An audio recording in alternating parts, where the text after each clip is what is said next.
Sir permission లేదు, మీ vehicle permission ఉంది, మీతో పాటు సార్ వాళ్ళు ఉన్నారు. 2-3 వెహికల్స్ సార్ పోవడానికి లేదు, మీరు అంతా డిస్టర్బ్ చేస్తున్నారు, అక్సెప్ట్ చేస్తున్నారు, పోవడానికి లేదు. పోవడానికి లేదు సార్, అంటే మిమ్మల్ని మీకు పర్మిషన్ లేదు సార్,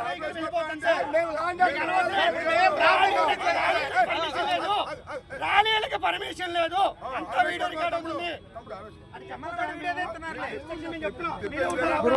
ఆవేశపడుతుంది మీరు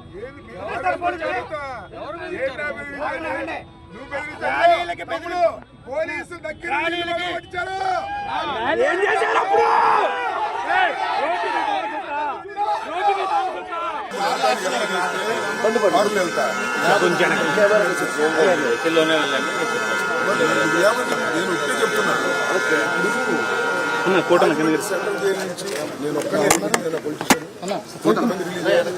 వాళ్ళ ఇంటికి వెళ్ళలేదా?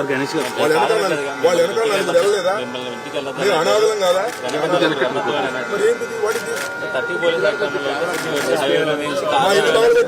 మా ఇల్లు పగలబెట్టినప్పుడు 30 యాక్ట్ లేదా? జగన్మోహన్ రెడ్డి ఊళ్ళోకి వస్తే 30 యాక్ట్ ఉంటుంది, మేము బయటకు వెళ్తే 30 యాక్ట్ ఉంటుంది. నా ఇల్లు పగల కొడితే 30 యాక్ట్ ఉండదు. అంటే మిమ్మల్ని అడుగుతా అనుకోమండి, పోలీస్ డిపార్ట్మెంట్ అడుగుతున్నా. దగ్గరుండి 100 మంది పోలీసులు దగ్గరుండి నా ఇల్లు పగల కొట్టించారు. ఆ రోజు 30 యాక్ట్ ఏమైంది? ఆ రోజు రూల్స్ ఏమైనాయి? ఇవాళ నేను 18 రోజులు జైల్లో ఉండి బయటకు వెళ్తే నన్ను అడ్డుకుంటారు. నేను అనేది వెనకాల 10 మంది వస్తారు సార్.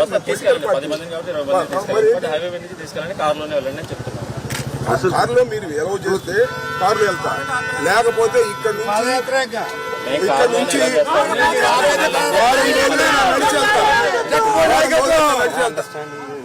ఇదిగోండి సార్, అనవసరంగా ఇష్యూ పెరిగింది.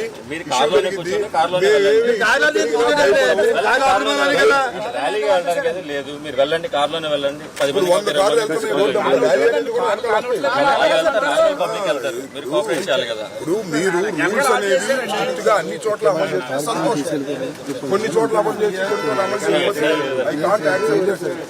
ప్రజాస్వామ్యంలో ఉన్నాం. మేమేమి అనామకులం కాదు కదా, మన దాకా పరిపాలన చేసిన వాళ్ళం మేము కూడా.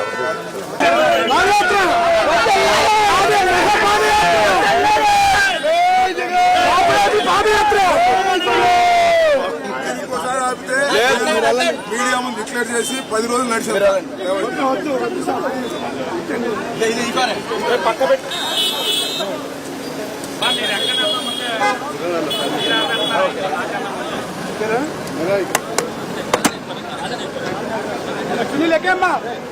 భయపెడితే భయపడిపోవడానికి మేము ఎక్కడ ప్రజలు కూడా ఎవరు కూడా సిద్ధంగా లేరు. మేము ఒకటే మళ్ళీ చాలా క్లియర్గా చెప్తున్నాం, ఇష్టానుసారంగా చేస్తాము, ఎలా పడితే అలా ముందుకొస్తాము, కత్తులు పట్టుకొని తిరుగుతామంటే కనుక చూస్తూ ఊరుకునే ప్రసక్తి లేదు. మా పోలీసులు ఫర్మ్గా ఉన్నారు, డిపార్ట్మెంట్ ఫర్మ్గా ఉంది. గౌరవ ముఖ్యమంత్రి గారు చాలా క్లియర్ ఆదేశాలు ఇచ్చారు, రౌడీయిజాన్ని ఎట్టి పరిస్థితుల్లోని అణిచివేయాలని. ఇలాగే రౌడీయిజం చేస్తే రాష్ట్ర బహిష్కరణ చేయడానికి కూడా మేము సిద్ధపడతాం. అంతే తప్పించి మీరు ఏం చేసినా చూస్తూ ఊరుకోనే ప్రసక్తి లేదు, ఊరుకోమని కూడా మీ అందరికీ కూడా హెచ్చరిస్తూ, ఇలాంటి ప్రయత్నాలు చేస్తున్న వాళ్ళందరినీ కూడా మానుకోమని వాళ్ళకి కూడా సూచనిస్తూ, దయచేసి తల్లిదండ్రులకి ప్రజలకి చివరిగా ఒక విన్నపం, ఇటువంటి రాజకీయ నాయకుల్ని, ఇటువంటి రాజకీయ పార్టీలని ఎంతవరకు మన మధ్యలో తిరగనిస్తూ మన పిల్లల భవిష్యత్తును నాశనం చేసుకుంటామో ఒక్కసారి ప్రజలు కూడా ఆలోచన చేసుకోవాలి.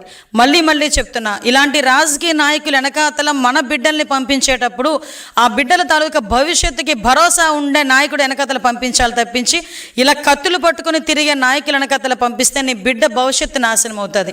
ఈరోజు మేము స్కిల్ డెవలప్మెంట్ సెంటర్ లాంటివి పెట్టి ఈరోజు పిల్లలకి ఉద్యోగ అవకాశాలు ఇవ్వాలని, యువతకు ఉద్యోగ అవకాశాలు ఇవ్వాలని మేము చూస్తూ ఉంటే, ఈరోజు ఆ వైఎస్ఆర్సీపీ పార్టీ నాయకుడు కత్తులు ఇచ్చి రోడ్డు మీదకి వచ్చి ఉన్మాదం సృష్టించమని చూస్తూ ఉంటే ఒక్కసారి తేడా కూడా ప్రజలు, తల్లిదండ్రులు కూడా గ్రహించాలని మీ అందరికీ కూడా తెలియజేసుకుంటాం. రోజు మీరు ఒకటి చూశారు, రప్పా నరిగితే తప్పేంటి, గంగమ్మ జాతరలోని పొట్టేలు నరికినట్టే రప్పా నరుగుతామంటే తప్పేంటి అని ఆ నాయకుడే అలా మాట్లాడుతూ ఉంటే, ఆ కిందన ఆ పార్టీలో ఉన్న కొంతమంది అలాంటి చేయడంలో ఒకసారి అర్థం చేసుకోవాలి మనం కూడా.